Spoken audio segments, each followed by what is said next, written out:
ఒక Telugu Desam party Janasena BJP కూటమికి జేబులో ఒక ట్రంప్ కార్డు లాగా కూటమి ప్రభుత్వ కక్ష సాధింపు చేయటానికి రెడ్ బుక్ లో రాసుకున్న కొన్ని పేర్లను టార్గెట్ చేసి వాళ్ళని వేధించడానికి బాగా ఉపయోగపడుతున్న వ్యవస్థ పోలీస్ వ్యవస్థ. భారత ప్రజాస్వామ్యంలో అత్యంత కీలకమైన మూల స్తంభాలలో ఒకటైన రక్షణ రంగం అంటే ఈ సమాజంలోని అణగారిన వర్గాలకు, బలహీన వర్గాలకు, పేదవాడికి లేదా సంపన్న వర్గంలో వేధింపులకు గురవుతున్నటువంటి వర్గాలకు రక్షణ కవచంగా ఉండాల్సిన పోలీస్ వ్యవస్థ అధికార పక్షానికి పూర్తిగా కొమ్ముగాయటం అనేది ఈ రాష్ట్రంలో జరుగుతున్న అత్యంత దురదృష్టకరమైనటువంటి సందర్భం. వ్యవస్థ మొత్తాన్ని కూడా ఇప్పుడు మేము నిందించలేము, కానీ వ్యవస్థకు అధిపతి అయిన డీజీపీ ఓ జిల్లా యంత్రాంగం మొత్తానికి అధిపతి అయిన కొందరు ఎస్పీలు, ఒక సర్కిల్కు అధిపతి అయిన ఒక సర్కిల్ ఇన్స్పెక్టరు, ఒక హౌస్కు ఒక పోలీస్ స్టేషన్కు ఎస్ఐగా ఉండే వ్యక్తులు, వీళ్ళు కొందరు పనిగట్టుకొని అధికార పార్టీకి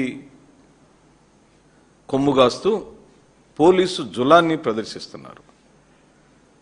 సాధారణంగా పోలీసును చూసి దొంగలు భయపడాలి,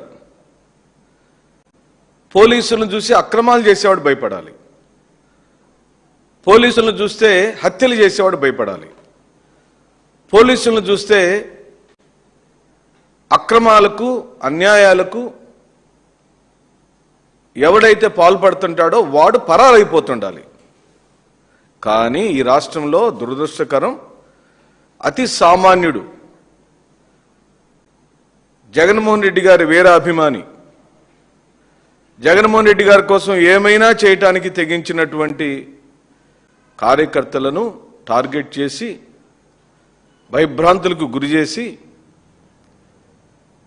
భావ ప్రకటనా స్వేచ్ఛని హరిస్తూ ఈ భారతదేశ రాజ్యాంగంలో ఏ వ్యక్తికైనా తను అనుకున్న అంశాలను క్రమశిక్షణతో కూడుకున్న భావ ప్రకటనా స్వేచ్ఛ ఉంది. ఈ ప్రభుత్వాన్ని నిలదీసే స్వేచ్ఛ ఉంది. చంద్రబాబు నాయుడు గారు రాజు కాదు, లోకేష్ యువరాజు కాదు, పవన్ కళ్యాణ్ సర్వసైన్యాధ్యక్షుడు కాదు, బీజేపీ ఈ రాజ్యానికి రాజతంత్రం చెప్పే రాజనీతిజ్ఞులైన రాజగురువు కాదు. ఇది రాజ్యము ప్రజాస్వామ్యంలో ప్రజలచే ఎన్నుకోబడిన సేవకుల యొక్క గుంపే తెలుగుదేశం, జనసేన, బీజేపీ. కానీ చంద్రబాబు నాయుడు ఒక రాజులాగా, ఆ రాజ్యంలో లోకేష్ ఒక యువరాజులాగా, ఆ రాజ్యంలో బాగా నమ్మిన బంటుగా ఏదంటే అది చేసే కట్టప్ప పాత్రలో ఉండే మన పవన్ కళ్యాణ్ లాగా వాళ్ళు భావించుకుని ఈ ఆంధ్రప్రదేశ్ అంటే వాళ్ళ సొంత వ్యవహారంగా ఇంకెవడు మాట్లాడటానికి వీల్లేదు, ప్రభుత్వాన్ని ప్రశ్నించడానికి వీల్లేదు, ప్రభుత్వం యొక్క తప్పులు ఎవరు మాట్లాడటానికి వీల్లేదు అనే రకంగా ఈ రోజున ఈ రెడ్ బుక్ రాజ్యాంగం పొలిటికల్గా మారిపోయింది, పొలిటికల్ గవర్నెన్స్గా మారిపోయింది. కానీ ఈ గుడ్ గవర్నెన్స్ ఎప్పుడో గాల్లో కలిసిపోయింది. చంద్రబాబు నాయుడు తనకు తాను ఒక మంచి అడ్మినిస్ట్రేటర్గా, ఒక సీఈఓగా ప్రకటించుకున్న సందర్భాలు మనం గమనించాం. వాళ్ళ మావయ్య నుంచి తెచ్చుకున్న ఈ పార్టీ మీద ఆధిపత్యం కోసం, ముఖ్యమంత్రిగా చలామణి అవటం కోసం అనేకమైన ప్రయత్నాలు చేశాడు. మీడియా రంగం అంతా ఆయనకి సపోర్ట్ చేసింది. ఎన్టీఆర్ గారు బ్రతికుండగానే చంపేశారు, అదొక గతం. కానీ ఈ రోజున ఓ బలవంతులైన ప్రజాస్వామ్యంలో 40% అబౌవ్ ఓట్ షేర్ తెచ్చుకున్న మాజీ ముఖ్యమంత్రి స్థాయిలో ఉన్న వ్యక్తిని ఆ పార్టీని రూపాలు లేకుండా చేస్తామని శపథం చేసి వాళ్ళు చేసిన శపథానికి ఉపయుక్తంగా ఈ రోజున కొన్ని మీడియా రంగాలను వాళ్ళు వాడుకోవటం, మీడియా రంగంతో పాటు పోలీసు వ్యవస్థని పెట్టి, అంటే రాజ్యాంగబద్ధంగా కొలబద్దతో సమానమైన న్యాయాన్ని, అన్యాయం ఎక్కడ జరిగితే న్యాయం జరిపించడం కోసం పనిచేయాల్సిన పోలీసు వ్యవస్థ పక్క పార్టీ వాడి మీద రాజకీయ కక్ష సాధింపు కోసం పనిచేస్తున్నట్టుగా సుస్పష్టమైపోయింది. ఎందుకు? రాజే డైలాగులు కొడుతున్నప్పుడు, మీ అంతు చూస్తానని చెప్పినప్పుడు, మీ తాత తీస్తానని చంద్రబాబు నాయుడు లాంటి వాళ్ళు ప్రకటించినప్పుడు, స్వయానా ముఖ్యమంత్రి ఆ విధంగా మాట్లాడుతున్నప్పుడు కింద పోలీస్ వ్యవస్థ ఏమనుకుంటుంది? ముఖ్యమంత్రి గారిని ఇంప్రెస్ చేయాలని పనిచేస్తుంది. లేదా ఆయన యువరాజుగా భావిస్తున్న లోకేష్ని ఇంప్రెస్ చేయటం కోసం పనిచేస్తున్నట్లుగా కనపడుతుంది. కానీ రాజ్యాంగ పరిరక్షణ కోసం, చట్టాన్ని కాపాడటం కోసం, న్యాయాన్ని నిలపడం కోసం అభాగ్యుడి పక్షాన్ని నిలబడిన దాఖలాలు ఈ రోజు వరకు ఈ 2.5 సంవత్సరాల్లో ఒక్క సందర్భంలో కూడా తెలుగుదేశం పార్టీ ప్రభుత్వం పోలీసు వ్యవస్థ ద్వారా చేయించలేకపోయింది. ఇది కొంత సాంప్రదాయం. ఇంతకుముందు ఎప్పుడు కూడా ఆంధ్రప్రదేశ్లో రాజకీయ కక్ష సాధింపులు అనేవి ఏదో ఒక నియోజకవర్గంలోనో, ఒక మండలంలోనో, ఒక సామాన్యమైన సంఘటనలో చూశాం. కానీ సుదీర్ఘకాలం 2.5 సంవత్సరాల పాటు మొదటి నెల 2 నెలలు అధికార మదంతో ఏదో చేశారంటే అది కొంచెం వినటానికి, చూడటానికి వాళ్ళకి కొత్తగా అధికారంకి వచ్చింది కాబట్టి ఆ ఎమోషన్లో ఏదో చేశారంటే మనం వింటాం. కానీ ఇదేం సోధ్యమని అడుగుతున్నాం. 2.5 సంవత్సరాల పాటు సోషల్ మీడియాలో ఒక పోస్ట్ పెట్టాడని, మిమ్మల్ని ప్రశ్నించాడని, అన్యాయాన్ని అడిగాడని, మీరు భూ ఆక్రమణ చేస్తే ప్రశ్నించాడని, అలాంటి సామాన్య వ్యక్తుల మీద రాజకీయ కక్ష సాధింపు పూర్తిగా ఈరోజు జరుగుతుంది. పక్క రాష్ట్రంలోకి వెళ్ళి బ్రతుకుతున్నా కూడా అర్ధరాత్రి పక్క రాష్ట్రంలోకి వెళ్ళి వాళ్ళని తీసుకొచ్చి 3rd డిగ్రీలు ప్రయోగించి అక్రమ కేసులు బనాయించి ఈ రోజున వైఎస్ఆర్ కాంగ్రెస్ పార్టీ కార్యకర్తలకు ఉసురు పోసుకుంటున్నారని నేను మనవి చేస్తున్నా. వారి కుటుంబాల గురించి మీరు ఒకసారి ఆలోచించమని చెప్పి అడుగుతున్నా. ఆ కుటుంబాల్లో ఉండే మహిళల యొక్క మనోభావాలు ఎంత దారుణంగా దెబ్బతింటాయో పోలీసు వ్యవస్థని అడుగుతున్నాను. ఆలోచించమని చెప్పబడుతున్నా. మీకు కుటుంబాలు ఉన్నాయి, మీకు పిల్లలు ఉన్నారు. ఆ పిల్లల భవిష్యత్తులు, ఆ పిల్లల చదువులు, ఓ తండ్రి నిజంగానే అక్రమ కేసులు బనాయించబడి పోలీస్ స్టేషన్కి తీసుకెళ్లి అక్రమంగా మీరు కొడితే, ఆ అన్యాయంగా కొట్టించుకున్న ఆ వ్యక్తి యొక్క మనోభావాలు, ఆ సమాజంలో అతని గౌరవం ఏమవుతుందో మీరు ఆలోచించమని చెప్పి అడుగుతున్నాను. మీరు కేవలం లోకేష్ రచించిన రెడ్ బుక్ రాజ్యాంగాన్ని, రేపొద్దునే బాబాసాహెబ్ అంబేద్కర్ జన్మదినోత్సవాన్ని జరుపుకుంటున్న ఈ శుభ సందర్భంలో ఈ రాష్ట్రంలో ఇంత దురదృష్టకరమైన సందర్భాలను, ఇంత దురదృష్టకరమైన పరిస్థితులను తెచ్చిన చంద్రబాబు నాయుడు 2 లెంపలు వేసుకుని ఈ రాష్ట్రానికి క్షమాపణ చెప్పి అడుగుతున్నాం. మీరు క్షమాపణ చెప్పాలి. ఈ 2.5 సంవత్సరాల కాలం పాటు పోలీసు వ్యవస్థని, రెవెన్యూ వ్యవస్థని, మీడియా వ్యవస్థని జేబులో చుట్టాల్లాగా వాడుకుంటున్నారు. అది మీ జేబు సమస్యలుగా మార్చుకున్నారు. ప్రతి దానిని మసిబూసి మామిడికాయ చేశారు. కేవలం పబ్లిసిటీతోనే ఈ రోజున మీరు చేస్తున్న విధానం గమనిస్తే, స్వయానా డీజీపీ హరీష్ గుప్తానే కేసు టు కేసు ఏ నియోజకవర్గంలో ఏ కేసు ఎలా బనాయించాలో డైరెక్షన్ ఇస్తుంటే ఇంతకన్నా అన్యాయమైన పరిస్థితి ఎక్కడైనా ఉంటుందా అని అడుగుతున్నాం. ఒక్క పల్నాడు ప్రాంతంలోనే ఇటీవల పోలీసులు వ్యవహరిస్తున్న తీరు రాష్ట్రమంతా కూడా చర్చనీయాంశమైంది. సిఐలు, ఎస్ఐలు, కానిస్టేబుల్ వరుసగా విజువల్స్లో తప్పుడు కేసులు చేస్తూ అన్యాయంగా అక్రమాలు పాల్పడుతుంటే ఒక్క చర్య తీసుకున్న దాఖలాలు ఉన్నాయా ఈ రాష్ట్రంలో? ఏం చేస్తుంది పోలీస్ వ్యవస్థ అని అడుగుతున్నాం.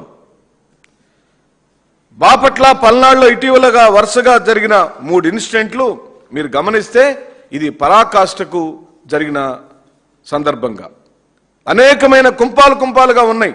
2024 10వ తారీఖు 6వ నెల నుండి ఈ రోజు వరకు అనేకమైన సంఘటనలు జరిగినాయి. నా దగ్గర పూర్తి చిట్టా సంఘటనల ఆధారంగా చిట్టా ఉంది. ఉదాహరణకి నేను 12/4/2026లో మాచర్ల టౌన్ ఎస్ఐ శ్రీనివాసరావు కీచుడుగా మారాడు. ఏకాంతంగా ఉన్న ప్రేమ జంటలను వీడియోలు తీశాడు. ఇది కేవలం 4వ నెలలో ఏప్రిల్ మాసంలో జరిగినటువంటి సంఘటనలు, కేవలం ఏప్రిల్ మాసంలో జరిగిన సంఘటనలు. వ్యభిచార గృహాల నిర్వాహకులను బెదిరించి వాళ్ళ దగ్గర నుంచి డబ్బులు వసూలు చేయటం. 13/4/2026 నాడు పల్నాడు జిల్లాలో హత్య కేసులు. ఒంగోలు జిల్లా కోర్టులో న్యాయవాదిగా పనిచేస్తున్న బాపట్ల జిల్లా చేమకుర్తికి చెందిన శ్రీరామ హరిప్రసాద్ అనే అతన్ని హత్యకు గురి చేస్తే ఈ కేసులో నిందితుడు ఎవడంటే స్వయాన కానిస్టేబులే. 13/4/2026 నాడు బాపట్ల జిల్లా చిన్నపులివరిలో వైఎస్ఆర్సీపీకి చెందిన ఓ దళిత నాయకుడు ఇంట్లో నిద్రిస్తుండగా పోలీసులు దొంగల్లాగా మఫ్టీలో గోడ దూకి వెళ్లి ఏదో ఘోరాలు నేరాలు చేసినట్టుగా, ఒక తీవ్రవాదిని పట్టుకోవడానికి వెళ్ళినట్టుగా ఆడవాళ్ళని చేయి చేసుకుంటూ జరిగిన సంఘటన. బాపట్ల జిల్లాలో రెచ్చిపోయిన చెరుకుపల్లి ఎస్ఐ అనిల్ కుమార్ వైఎస్ఆర్సీపీ కార్యకర్త కృష్ణార్జున రెడ్డిపై పాశవికంగా దాడి చేశాడు. ఈ రోజు వరకు పోలీసు వ్యవస్థ నుంచి దాని మీద స్పందన లేదు. సోషల్ మీడియాలో సానుభూతిపరులైన ఎవరు ఆర్గ్యుమెంట్ వాళ్ళు చెబుతుంటారో ఆ ప్లాట్ఫామ్ అంటేనే సామాజిక ప్లాట్ఫామ్. సోషల్ మీడియా వ్యవహారాల మీద దాని ఆధారంగా చేసుకుని మీరు ఏ కేసులు పెట్టొద్దని కోర్టులు చెబితే,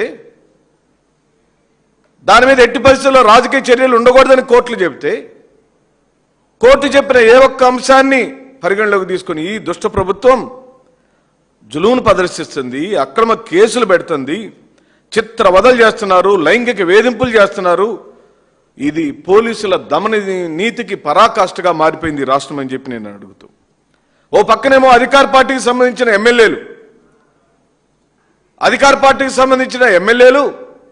తెలుగుదేశం పార్టీ ఎమ్మెల్యేలు, జనసేన ఎమ్మెల్యేలు అడ్డదిడ్డంగా ఆడవాళ్ళని వేధిస్తూ దొరికితే, లైంగికంగా వేధిస్తూ దొరికితే, రేప్ చేస్తూ దొరికితే, పెళ్లి చేసుకుంటానని మోసం చేసి దొరికితే, ఒక్క చోటైనా చంద్రబాబు నాయుడు కానీ పవన్ కళ్యాణ్ కానీ ఇది తప్పు అని ఖండించిన దాఖలాలు అని చెప్పి అడుగుతున్నాం.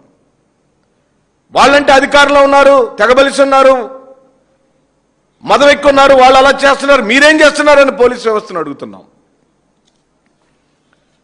మీకు నిజంగానే చిత్తశుద్ధి ఉంటే అన్యాయంగా పడిన రైల్వే కోడూరు ఎమ్మెల్యే అరవశ్రీధర్ చేతిలో అన్యాయంగా పడిన ఆడపడుచుని మీరు బజారులో దారుణాతి దారుణంగా జనసేనకు సంబంధించిన కార్యకర్త కర్ర తీసుకొని కొడితే ఈ రోజు వరకు ఆ కార్యకర్తను ఎందుకు అరెస్ట్ చేయలేదని అడుగుతున్నాం. పోలీసు వ్యవస్థ ఎక్కడికి పోయింది? రాష్ట్రంలో పోలీసు వ్యవస్థ నిద్రపోతుందా? లేకపోతే అసలు ఈ రాష్ట్రంలో ఉందా లేదా? నర్సరావుపేట ఎమ్మెల్యే ఎస్పీ ఆఫీసులో బాత్రూంలోకి వెళ్ళి తలుపు పెట్టుకొని తను చెప్పిన వ్యక్తే లీగల్ అడ్వైజర్గా ఉండాలని ఎస్పీ మీద హుకుం జారీ చేసి గంటల కొద్దీ ఎస్పీ ఆఫీసులో తలుపు పెట్టుకొని ఉంటే ఏదయ్యా చర్యలు చంద్రబాబు నాయుడు గారు? ఆ ఎమ్మెల్యేని ఎందుకు మీరు సస్పెండ్ చేయలేదు? పార్టీ నుంచి ఎందుకు సస్పెండ్ చేయలేదు? ఆయన మీద క్రమశిక్షణ చర్యలు ఎందుకు తీసుకోలేదని వైఎస్ఆర్ కాంగ్రెస్ పార్టీ అడుగుతుంది. ఇంకొకటేమో బిఆర్ నాయుడు, స్వయంగా టీటీడీ బోర్డు చైర్మన్, ఒక మీడియాకి అధిపతి. ఆయన అడ్డదిడ్డంగా నీచంగా వెంకటేశ్వర స్వామి బోర్డుకి చైర్మన్ ఏమిటి, ఆడవాళ్ళతో సరసాలు ఆడుతూ దొరకటం ఏమిటి, అతన్ని పక్కన పెట్టుకొని స్వామివారి దర్శనం చేయటం ఏమిటి చంద్రబాబు నాయుడు గారు? కనీసం సభ్య సమాజంలో అతను మనం పక్కన పెట్టుకొని స్వామివారి దగ్గరికి వెళ్తే ప్రజలేమనుకుంటారని భయం ఉందా మీకు? అతను పక్కన పెట్టుకొని మనం గనక ప్రసాదాలు, వస్త్రాలు ఆయన దగ్గర నుంచి బహుమానాలుగా తీసుకుంటే అసలు స్వామివారు ఏమనుకుంటారని భయం ఉందా మీకు? ఎంత బరి తెగించారు, ఎంత సిగ్గు విడిచారు, ఎంత భయంకరమైన మనస్తత్వానికి పాల్పడుతున్నారు అనే దానికి ఈ రోజున బిఆర్ నాయుడు మీద ఈ రోజు వరకు చర్య తీసుకోకుండా ఆ బిఆర్ నాయుడినే పక్కన పెట్టుకొని స్వయానా వెంకటేశ్వర స్వామి దర్శనానికి వెళ్ళారు చూడండి. ఈ పాపం ఊరికే పోదని నేను చెప్పి అంటున్నా. ఇది నేను శాపం పెట్టడం లేదు. చంద్రబాబు నాయుడు గారికి ఏమీ కావటానికి వీల్లేదు, లోకేష్ గారికి ఏమీ కావటానికి వీల్లేదు.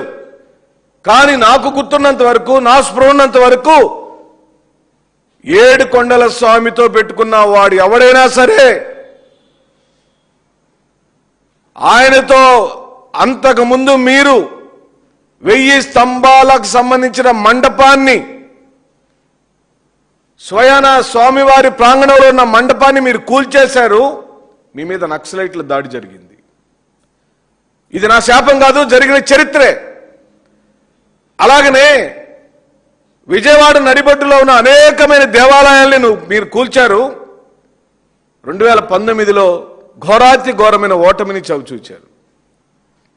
ఇప్పుడు అదే స్వామివారి ట్రస్టుకి చైర్మన్గా ఉన్న బిఆర్ నాయుడు సరసాలాడుతూ ఆడవాళ్ళతో దొరికితే వాట్లేసుకొని ముద్దులు పెట్టుకుంటుంటే అదేమి తప్పు కాదు, మాకు 30 సంవత్సరాల నుంచి పరిచయం ఉందని ఆయనే చెబుతుంటే అతన్ని తీసేయలేకపోయిన నీ నైజం, సుమోటోగా దాని మీద కేసు పెట్టలేని ఈ పోలీసు వ్యవస్థ, 60 శ్రీధర్ మీద ఏ ఒక్క కేసుని పెట్టలేని ఈ పోలీసు వ్యవస్థ, 60 శ్రీధర్ని ఇంకా పార్టీలో కొనసాగిస్తున్న ఈ పవన్ కళ్యాణ్ ఈ రోజున ఈ సమాజానికి ఏ సమాధానం చెబుతారు?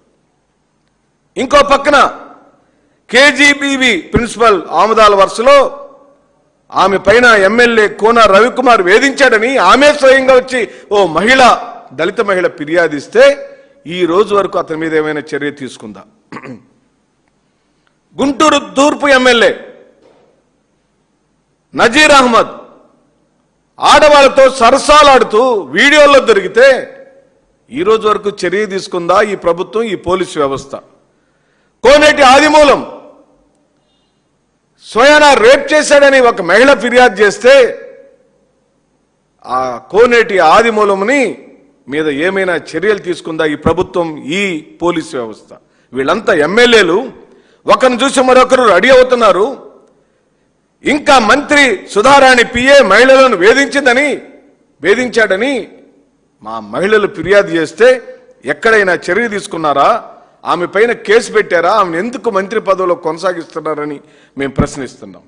చివరగా అంటే ఒక 60 శ్రీధరైనా, ఒక బిఆర్ నాయుడు అయినా, ఒక ఆమదాల వరుస ఎమ్మెల్యే కోన రవికుమార్ అయినా, నజీర్ అహ్మద్ అయినా, కోనేటి ఆదిమూలమైనా, అంతా సుధారాణి అయినా అందరూ ఎమ్మెల్యేలు, మంత్రులు ఈ అధికార పార్టీకి సంబంధించిన వాళ్ళు కదా. వీళ్ళని ఒక్కరైనా, ఒక్క పార్టీ అయినా చర్య తీసుకుందా, సస్పెండ్ చేసిందా? ఎందుకు పోలీసు వ్యవస్థ నిమ్మకు నీరెట్టినట్టు ఉంది? అందుకే పోలీసు వ్యవస్థ గాడి తెప్పిపోయింది. పాలకపక్షం పార్టీ పంచన చేరిందని మనం చేస్తున్నాం. పూర్తిగా చట్టాన్ని వాళ్ళ చేతిలో తీసుకొని పోలీసు వ్యవస్థ అంటేనే రక్షణ కవచంగా ఉండాల్సిన రక్షక భటులు భక్షక భటులుగా మారిపోయారు, చండ శాసనలుగా మారిపోయారు. లాఠీతో పనిచేస్తున్నారు, మాటలతో పనిచేస్తున్నారు, బండ బూతులు తిడుతున్నారు. యథేచ్ఛగా ఒక ఎమ్మెల్యే స్థాయి వ్యక్తులకు, మాజీ ఎమ్మెల్యేల స్థాయి వ్యక్తులకు, మాజీ మంత్రుల పట్ల దురుసుగా ప్రవర్తించటం. స్వయానా నా ఇంటికే మా అమ్మగారి యొక్క వర్ధంతి చేసుకుంటుంటే మా ఇంట్లో మేము మైకి పెట్టుకుంటే ఇంట్లోకి దూరిన ఎస్ఐ స్థాయి వ్యక్తి, నేను మాజీ శాసనసభ్యునయ్యా, మా అమ్మగారు వర్ధంతి జరుగుతుందంటే కూడా మీరు మైక్ ఆపేయమని చులుం ప్రదర్శించాడు. దెబ్బకి అక్కడున్న ప్రజలు తిరగబట్టడంతో తోకజాడిచ్చి వెళ్ళిపోయాడు. అదే బలహీనుడు అవుతాడు. అదే ఒక బలహీనుడి మీద జరుగుతున్న వ్యవహారం అవుతుంది. ఏమిటి ఈ రోజున ఈ రాష్ట్రంలో? ఎందుకు డీజీపీ అంటే ఇదేమైనా శాశ్వత సామ్రాజ్యం అనుకుంటున్నారా? చంద్రబాబు నాయుడు ఈ రాష్ట్రానికి శాశ్వత రాజు అనుకుంటున్నారా? లోకేష్ శాశ్వత యువరాజు అనుకుంటున్నారా? పవన్ కళ్యాణ్ వాళ్ళ దత్తపుత్రుడిగా శాశ్వతంగా ఉంటాడనుకుంటున్నారా? అన్ని కాలాలు ఒకలాగే ఉంటాయి అనుకుంటున్నారా? తస్మత్ జాగ్రత్త అని చెప్పి వార్నింగ్ ఇస్తున్నాం. మీ ఆటలను కొనసాగనీయం. మీ దగ్గర బుక్కులు ఉండొచ్చు, రెడ్ బుక్కులు ఉండొచ్చు, అనేకమైన పేజీలు ఉండొచ్చు, రాసుకోండి.